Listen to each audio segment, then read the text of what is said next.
I've now got the great pleasure to introduce our next guest, Jacques Roubaud. You've already heard his poetry yesterday because we had Dominique Gonzalez-Förster here reading poems of her hero, Jacques Roubaud. And today we have Jacques Roubaud here in person. Jacques Roubaud was born in 1932, is a poet and a mathematician. He has been a member of the Oulipo group ever since 1966. He's a former professor of mathematics and poetics, and his publications in English include The Loop of 2008. We collaborated previously with Jacques Roubaud on a museum exhibition, which we curated with Christian Boltanski and Bertrand Lavier, called Voilà, at the Musée d'Art Moderne de la Ville de Paris in 2000. So from Dominique Gonzalez-Förster to Christian Boltanski, Jacques Roubaud is the hero of many, many artists. A very, very warm welcome to Jacques Roubaud.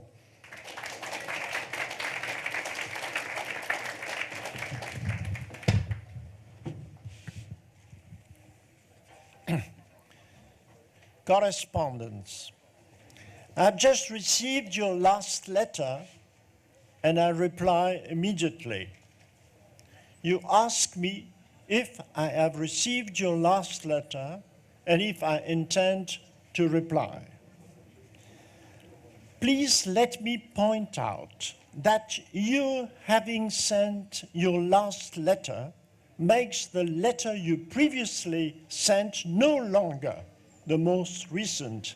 And if I reply, as I am now doing, it is not in response of your second to last letter. I cannot, therefore, satisfy the request you've made in your last letter. I would also observe, by the way, that your last letter does not respond, despite what you affirm, and I quote you, I've just received your last letter, and reply immediately, to the letter I had, in which I queried, lest I'm mistaken, but I'm not mistaken, I've got copies, if you had received my last letter, and if you intended to reply. Failing any clarification and response from you on these 2 points, to which I attach, for good reason, I think, particular importance, I shall, much to my regret, be obliged to interrupt our correspondence. Letter 2. I have yet to receive your next letter, but I am replying immediately. You ask if I received your last letter and if I intend to reply. You might well wonder how, not yet having received your next letter, I can know that you ask me if I have received your last letter and if I intend to reply.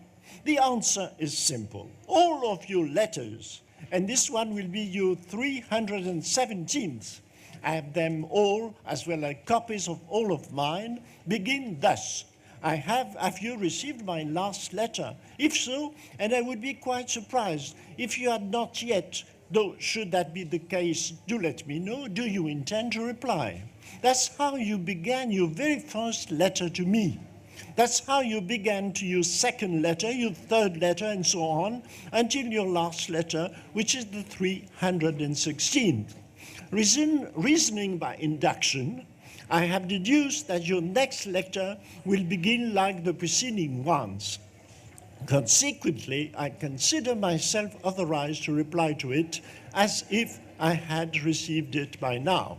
And I reply the following. I have just received your last letter and I reply immediately. You ask if I've received your last letter and if I intend to reply. If I may, let me point out that you having sent your last letter makes the letter you previously sent no longer the most recent. And if I reply, as I am now doing, it is not in response to your second to last letter. I cannot therefore satisfy the request you've made in your last letter. I would also observe, by the way, that your last letter does not respond despite what you affirm. And I quote, I've just received your last letter and I'm immediately replying to the letter in which I queried, lest I'm mistaken, but I'm not mistaken. I've got copies. If you had received my last letter and if you intended to reply. Failing any clarification in response of my letters on those 2 points, to which I attach, for good reason I think, particular importance, I shall much to my regret be obliged to interrupt our correspondence. Letter 3 and so on.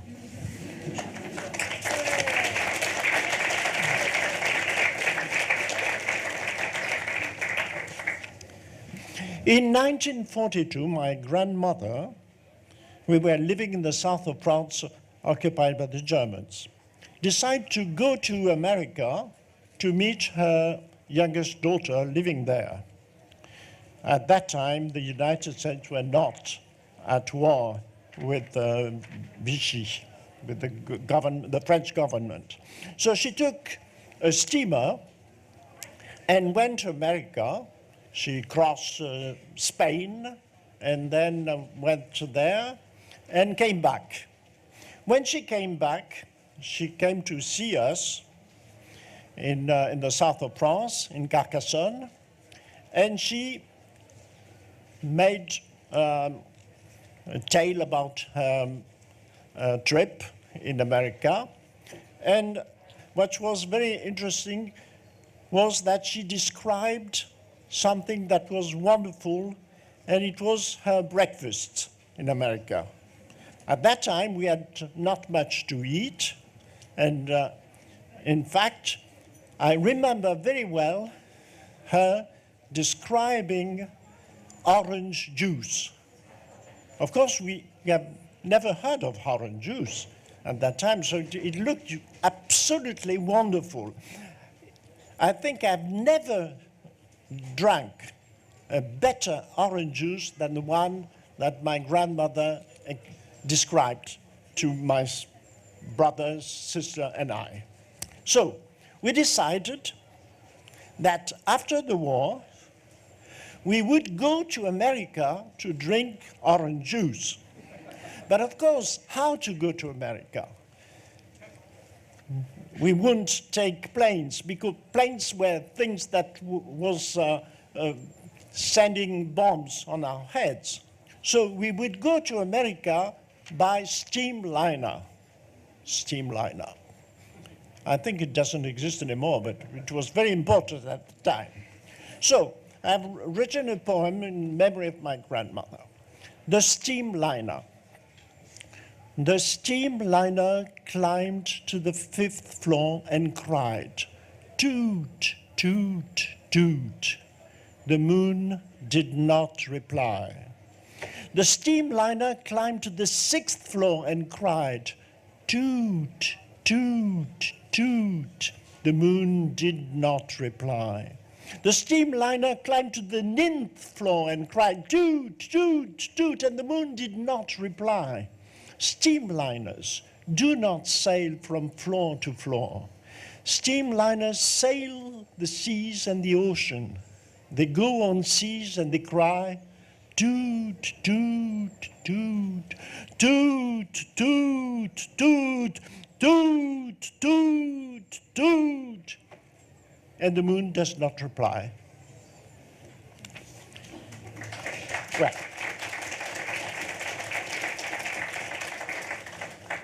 a few years ago, a gallery owner in Paris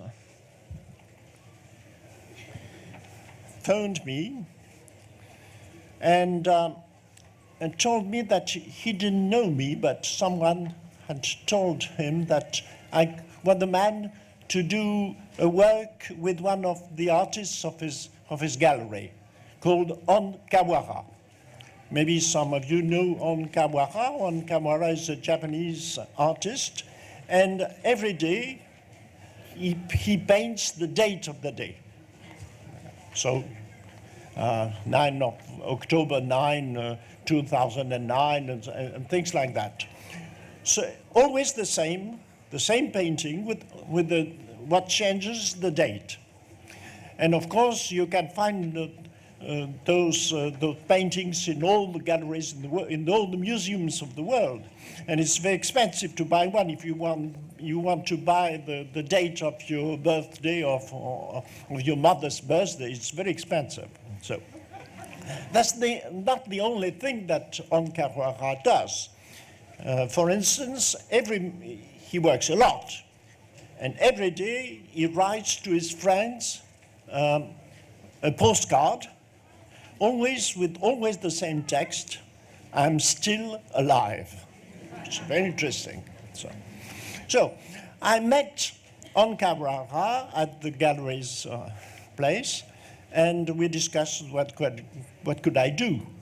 So it was decided I would write poems for him for the book, a very beautiful book, expensive book, and then he would do things that artists do on books, and that would be wonderful.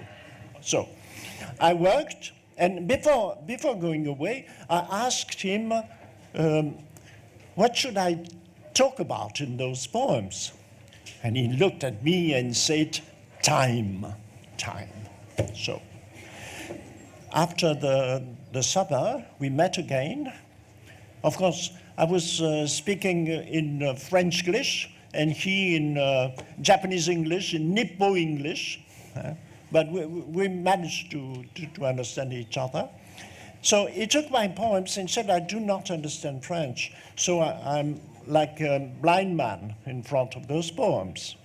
So he said, what we are going to do is translate those poems in Braille, the writing for blind men, for blind people. So the poems were translated into Braille. Of course, he could not read Braille. So he had them translated into Japanese Braille, which he could not read either. From Japanese Braille to Japanese. Then he looked at the poems and asked a few modifications in my poems, which I did, and everything was translated into Braille. And it made a beautiful book in Braille with some things that he put from pages to place, and a very expensive book with my poems and the poems translated into Braille. So I had done a very special poem for him called Time, le temps. The time. It was the time. It was the time. It was the time. It was the time. Was the time. The time. And it was the time. And it was the time. And it was the time. And it was the time. Was the time. The time. Because it's been the time. It's been the time. It's been the time. It's been the time. Been the time. The time. That's been the time, that's been the time, that's been the time, that's been the time, been the time that will have been the time, that will have been the time, will have been the time, the time, and stopped being the time, and stopped being the time, and stopped being the time, and stopped being the time of his life. His life.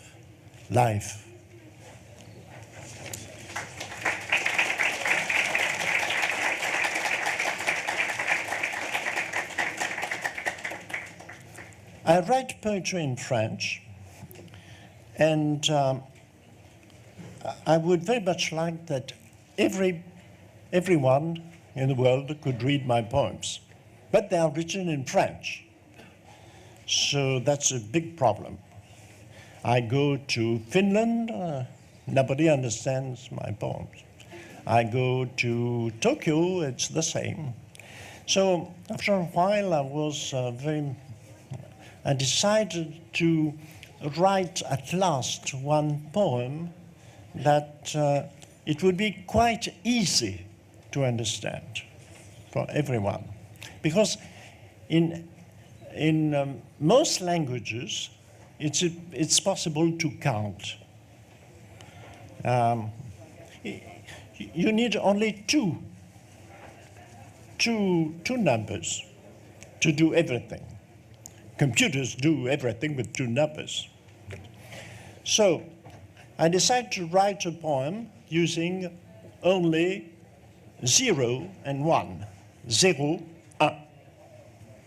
And I wrote a poem called La vie, life, which I'm going to to recite. 0, 1, 0, 1, 0, 1, 0, 1, 0, 1, 0, 1, 0, 1, 0, 1, 0, 1, 1, 1, 1. 0, 1, 0, 1, 0, 1, 0, 1, 0, 1, 1, 1, 1. 0, 1, 0, 1, 0, 1, 0, 1, 1, 1, 0, 1, 0, 1, 0, 1, 1, 1. 0, 1, 0, 1, 0, 1, 0, 1, 0, 1, 0, 1, 0, 1. 1, 1, 0, 1, 0, 1, 0, 1, 1. 0, 1, 0, 1, 0, 1, 1, 1, 0, 1, 0, 0, 0, 1. 0, 1, 0, 1, 0, 1, 0, 1, 0, 1, 0, 1, 1, 1. 0, 1, 0, 1, 0, 1, 1, 0, 1, 0, 1, 1. 0, 1, 0, 1, 1, 1, 0, 1, 0, 1, 1, 1. 0, 1, 0, 0, 1, 0, 1, 1, 1, 0, 1, 0, 1, 0, 0, 0, 0.